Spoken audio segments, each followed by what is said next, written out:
বস্তুত বলতে গেলে একটা ঐতিহাসিক দিন। কেন ঐতিহাসিক বলছি সেটা একটু পরে আসছি, তার আগে একটু পিছন দিকে ফিরে যাই আমরা। ঠিক পুজোর মুখে মুখে, তার আগে গোটা রাজ্য উত্তাল আরজি করের বিচার চেয়ে। সেখানে সংগ্রামী যৌথ মঞ্চ পিছিয়ে থাকেনি। সচেতন নাগরিকের মতো আমরা ধারাবাহিকভাবে আন্দোলন করে গেছি, এবং সেই আন্দোলনের একটা পরিষ্কার বক্তব্য ছিল যে আরজি করের যে ঘটনা ঘটেছে তারপর সেই প্রমাণ লোপাটের কাজ রাজ্য প্রশাসনের শীর্ষ ব্যক্তিদের দ্বারাই হয়েছে। তাই স্বাস্থ্যমন্ত্রী হিসাবে যিনি আছেন দায়িত্বে তাকে পদত্যাগ করতে হবে এই ঘটনার দায় নিয়ে। বহু মঞ্চ আন্দোলন করলেন, সব থেকে বেশি শিকার হলাম সরকারি প্রতিহিংসার সংগ্রামী যৌথ মঞ্চ। এবং সেই শিকারটা কেমন? শুভঙ্কর ব্যানার্জি, সংগ্রামী যৌথ মঞ্চের হয়ে অনশনকারী, 51 দিন অনশনে ছিল শুভঙ্কর। তাকে তারপরে মিথ্যা মামলায় ফাঁসিয়ে তাকে সাসপেন্ড করা হলো। আমাদের এক কনভেনার শ্রীবাস্তেওয়ারি, তাকে কলকাতা থেকে ট্রান্সফার করা হলো পেডংয়ে।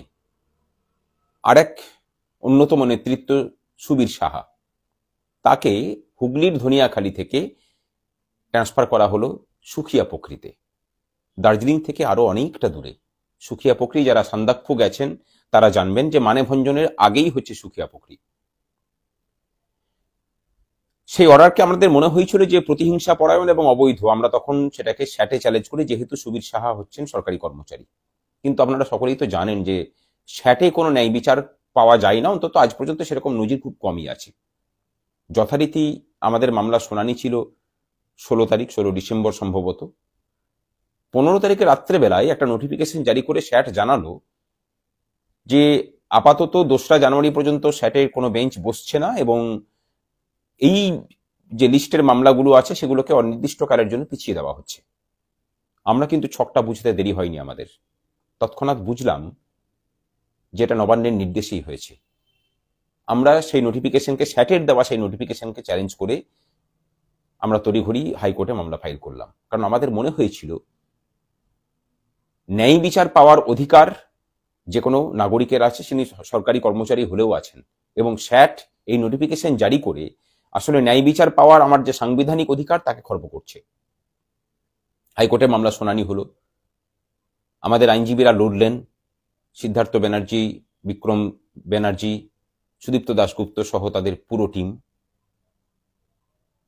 হাইকোর্ট জানালো যে আপাতত 3 সপ্তাহ সুবীর সাহাকে কোথাও জয়েন করতে হবে না, কিন্তু 3 সপ্তাহের মধ্যেই স্যাটকে এই মামলার শুনানি করতে হবে এবং তার রায় দিতে হবে। তারপরে আমাদেরকে বললেন যে আপনাদের সেই রায় যদি পছন্দ না হয় আপনারা আবার হাইকোর্টে আসতে পারেন, এবং এই সময়ের মধ্যে সুবীর সাহার বিরুদ্ধে কোনো রকম শাস্তিমূলক ব্যবস্থা নেওয়া যাবে না। যথারীতি এই প্রতিহিংসা পরায়ণ নবান্ন তারা সুবীর সাহার বেতন বন্ধ করেছে, অর্থাৎ হাইকোর্টের নির্দেশকে অমান্য করে। আমরা সেই সব আধিকারিক, মানে শিশু ও নারী কল্যাণ দপ্তর যেখানে সুবীর সাহা কর্মরত, তার ডিরেক্টর, তার সেক্রেটারি, হুগলি জেলার এই দপ্তরের যিনি ডিস্ট্রিক্ট প্রজেক্ট অফিসার এবং ধনিয়াখালী ব্লকের যিনি সিডিপিও আছেন, তাদের বিরুদ্ধে আদালত অবমাননার মামলা করতে চলেছি। আগামীকাল বা পরশুদিন সেটা ফাইল হবে।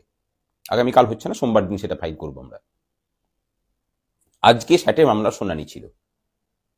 শুনানিতে মাননীয় বিচারপতি বলেছেন যে আপাতত সুবীর সাহার যে বদলির আদেশ তার উপরে স্টে দেওয়া হলো। সরকারি কর্মচারীর বদলি সেটা যতই অন্যায় হোক না কেন, আজ পর্যন্ত কেউ স্টে করাতে পেরেছেন বলে অন্তত আমাদের জানা নেই। আমরা কিন্তু পারলাম।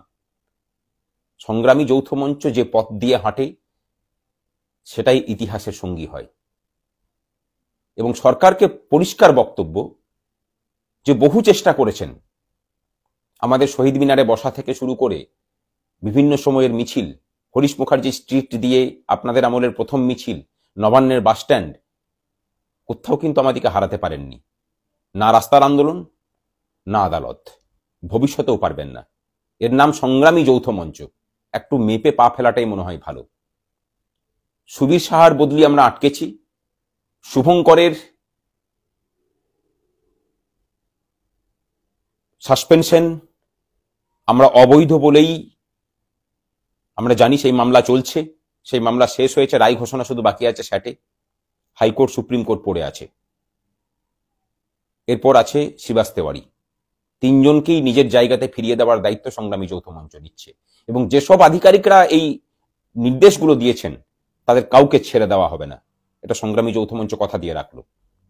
যারা মুখ্যমন্ত্রীর বিরুদ্ধে কথা বলতে মানে ভয় পান না, যাদের বুক কাঁপে না, ওই আধিকারিকদেরকে বলে রাখি, আমাদের বিরুদ্ধে কিছু করার আগে ভাবনা চিন্তা করে করবেন। আমরা কিন্তু কাউকে রেয়াত করি না। আর এই যে জয়ের ধারা চলছে, সেই জয়ের ধারা দিয়েই আমরা আমাদের যে ডিএ মামলা যেটা সুপ্রিম কোর্টে চলছে সেটাতে যুক্ত হচ্ছি। অনেকে জিজ্ঞাসা করছেন যে 7 তারিখেই আমরা আমাদের পক্ষ থেকে আইনজীবী দাঁড় করাচ্ছি কিনা। তাদেরকে জানাই যে 7 তারিখে আমাদের পক্ষ থেকে কোনো আইনজীবী থাকছেন না। সেটা কেন থাকছেন না সেটা পরে আমরা কোনো সময় বলবো। যে বেঞ্চ আছে সেই বেঞ্চে মামলা পিছিয়ে যাওয়াটাই ভালো বলে আমরা মনে করছি। 7 তারিখের পরে এই মামলার দায়িত্ব আমরা নিচ্ছি এবং কথা দিচ্ছি জিতিয়ে নিয়ে আসবো, হয়তোবা সেটা 2025 সালের মধ্যেই। ভালো থাকবেন। নতুন বছর শুভ দিয়ে শুরু হয়েছে, গোটা বছরটাই আমাদের জন্য শুভ যাবে, কারণ আমরা আমাদের নাগরিক অধিকারটাকে বুঝি, যে অধিকার, যে সংবিধান আমাদেরকে প্রতিবাদের অধিকার দিয়েছে, তার উপর পূর্ণ বিশ্বাস রাখি। ভালো থাকবেন সকলে। শুভরাত্রি।